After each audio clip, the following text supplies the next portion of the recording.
Hello and welcome to this week's VR Vertigo. I just realised I'm not wearing a baseball cap. I feel naked. Tough! Let's soldier on. Time is running out for the big games companies and developers. Because we're being shown time and time again that development for VR isn't the big hurdle we once thought it was. Developers on the Steam games catalogue front are blazing a trail. They're moving forward with game after game after game, modded for VR. The latest one, I believe, was reported by Beardo Benjo. Half-Life... No, that's enough of all that nonsense. It wasn't Half-Life, it was BioShock. In VR. That's been a want by many VR players for years now. And, once again, a Steam developer, probably in his garage, in his bedroom, on the toilet, managed to turn a flat screen game into VR. And not only that, a highly sought after flat screen game for VR. Yep, this is now getting ridiculous. And more than that, it's embarrassing. It's embarrassing the large developers and games companies.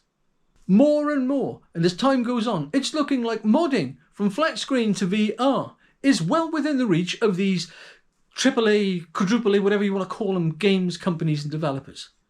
And we can only speculate as to why it's not being done. Well, that's lucky then, because here I am to speculate.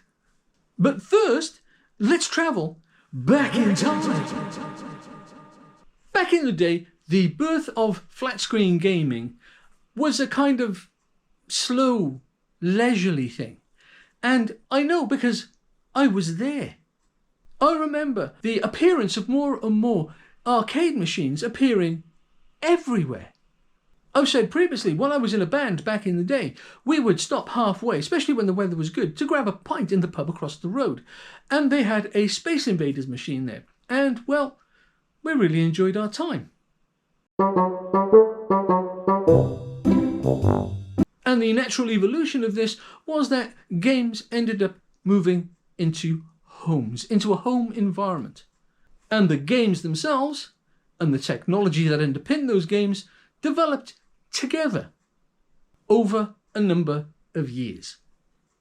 And, coming back to the present day, we see that the birth of VR is, on the one hand, having its own evolutionary path, but on the other hand, when it comes to home gaming, is having a much more difficult time of it. The PSVR 1s, the PSVR 2s, the Meta Quests, the Steam Deck, etc., have all had their time. They've been various stabs in the dark of VR. And whereas some of these headsets have already had their day, they've come and gone, others, like the PSVR 2, is still fighting its corner. But what's become apparent as the technology moves forward is that there really are no excuses to be had for the non-development of flat screen games to VR, especially by these large games companies and developers. But big games companies and developers appear to be tripping over themselves in order to make the next big mistake. They, for all the world, can't tell their arse from their elbow. The future of gaming is right there, right in front of them, and yet, no. But these modders at home, very reminiscent of the games companies we see now in all their glory, but back in the day when they were first starting out, in their bedrooms, in their basements, possibly even their toilets, started developing games which turned into franchises. The franchises that we play now. Todd Howard and all those other people who started the gaming industry back all those years ago were once these people who are quietly beavering away developing mods for flat screen games. These large game companies continue to be myopic where VR is concerned. All the games I wanted to play on my PS5 are on the Steam games catalogue. And more of those games are being modded for VR. So the question remains, why keep my PS5? Why keep my PSVR 2? As time marches on, others, private, small, tiny individuals compared to these large game companies, are leading the way. They're stealing a march. And with every day that passes, the kit that we bought is becoming less and less relevant.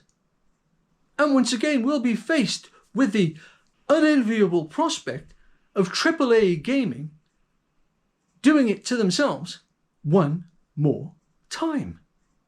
Valve knew exactly what they were doing when they developed the Steam Machine and the Steam Frame.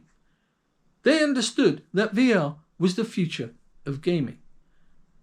And in a maneuver that puts AAA, quadruple A gaming to absolute and utter shame, they developed kit in order to corner that section of the market. All the big game developers had to do was convert flat screen to VR.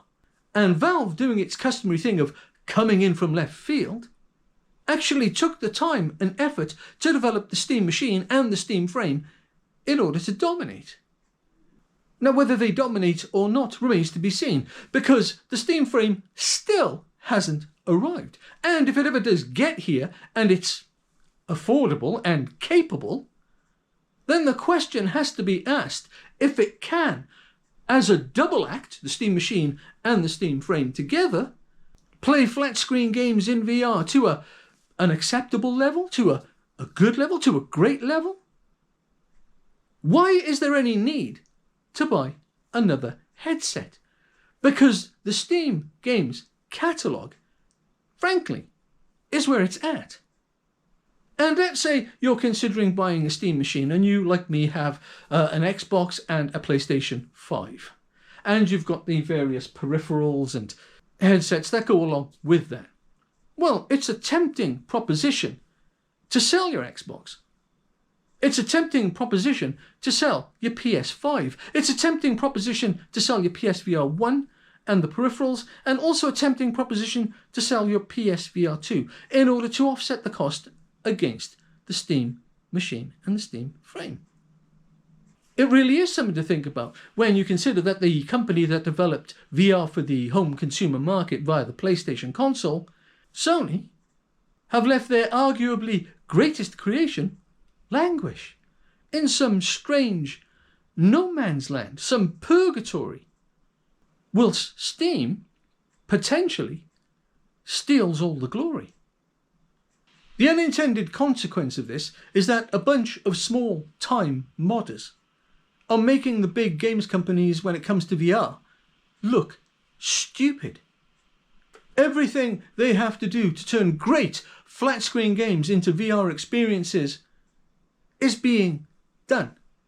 And the people in these large palaces, these large AAA, quadruple A games companies who are so fond of telling us that their way is the right way, that their way is the only way, that it's either their way or the highway, are showing a complete lack of foresight and wisdom where VR is concerned. When the Steam Frame eventually gets released, it could very well be game over for everyone else. Do let me know what you think in the comments below. Do like, subscribe and share. It really would help the channel. And until next time, bye bye.